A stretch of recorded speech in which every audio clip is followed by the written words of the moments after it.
क्या लॉरेंस अपनी बेटियों के साथ? मैं आप तीनों से एक सवाल पूछता हूँ। हाँ पिताजी पूछो। बताओ तुम किसके भाग्य का खाते हो? पिताजी आप मेरे पिताजी हैं और मैं आपकी बेटी हूँ, इसलिए मैं आपके हक का खाती हूँ। रोज तुम बताओ, तुम आप ऐसा क्यों पूछ रहे हैं? आप एक राजा हैं, नहीं आपके भाग्य का खाती हूँ। लॉरेंस अपनी दोनों बेटियों के जवाब से बहुत खुश था। फिर उसने अपनी तीसरी बेटी को अपने पास बुलाया। एली तुम बताओ, तुम किसके भाग्य का खाती हो? पिताजी हर इंसान और पशु पक्षी अपने अपने हक का खाते हैं, इसलिए मैं भी अपने हक का खाती हूँ। एली की ये बात सुनकर लॉरेंस को गुस्सा आ गया। ठीक है, अगर तुम अपने हक का खाती हो तो यहाँ से निकल जाओ। मैं भी देखता हूँ तुम्हारा भाग्य कितना बलवान है। मेरे दिए बिना तुम्हें कैसे खाना मिलता है। एक जंगल में छुड़वा दिया, लेकिन एली को समझ नहीं आया कि उसकी गलती क्या है। वो एक पेड़ के नीचे बैठी बैठी सोचती रही। थोड़ी देर बाद उसे नींद आ गई। जब वो सुबह उठी तो उसे प्यास लगी। वो उठा, उसने उस तालाब में जाकर हाथ मुंह धोए। तभी वो तालाब पूरा सूख गया। वो आश्चर्य में पड़ गई। वो सीढ़ियों के सहारे से अंदर जाने लगी। तभी उसने देखा कि वहाँ एक राजकुमार खड़ा है। वो उसे देख ऐसे ही उस मूर्ति को छुआ, वो एक फाटक के रूप में बदल गया। ये सब क्या हो रहा है मेरे साथ? मुझे कुछ समझ नहीं आ रहा। थोड़ी देर बाद वो उस गेट से अंदर चली गई। वो जैसे ही ना हुआ है और बगीचे में सुंदर सुंदर फूल लगे हुए हैं और उसके बीचों बीच एक पोखर है। वो पोखर के पास गई। उसने वहाँ पानी और बगीचे में गिरे हुए फल खाए और सो गई। तभी उसके सपने में एक एंजल आई। बेटी तुम परेशान मत हो, तुम्हें मुझ पर भरोसा है ना, तो डरो मत, मैं हमेशा तुम्हारे साथ हूँ।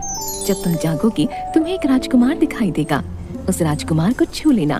तुम जैसे ही उस राजकुमार को छुओगी वो एक बहुत बड़े दरवाजे में बदल जाएगा। जब तुम उस दरवाजे के अंदर जाओगी तो तुम्हें एक महल दिखाई देगा। तुम उस महल के अंदर चली जाना। अंदर जाते ही तुम्हें 3 कमरे दिखाई देंगे, जिसमें 3 सुंदर राजकुमार दिखाई देंगे। वो दिखने में तो एक जैसे होंगे। तुम उन तीनों को छूती हुई आगे बढ़ना। वो तीनों जाग जाएंगे। तब तुम्हें एक कमरा दिखाई देगा। जैसे ही तुम उस दरवाजे को खोलोगी तुम्हें वहाँ एक सुंदर राजकुमार दिखेगा और जैसे ही तुम उसे छुओगी वो जग जाएगा। वो जैसे ही जगे तुम उसके गले में फूलों का हार डाल देना, वही तुम्हारा पति होगा। इतने में एली की आंख खुल गई और वो हड़बड़ा कर उठ गई। ये सब क्या हुआ? क्या वो सब एक सपना था? क्या सच में ऐसा होगा? एली सोचती रही। थोड़ी देर में सूरज निकला।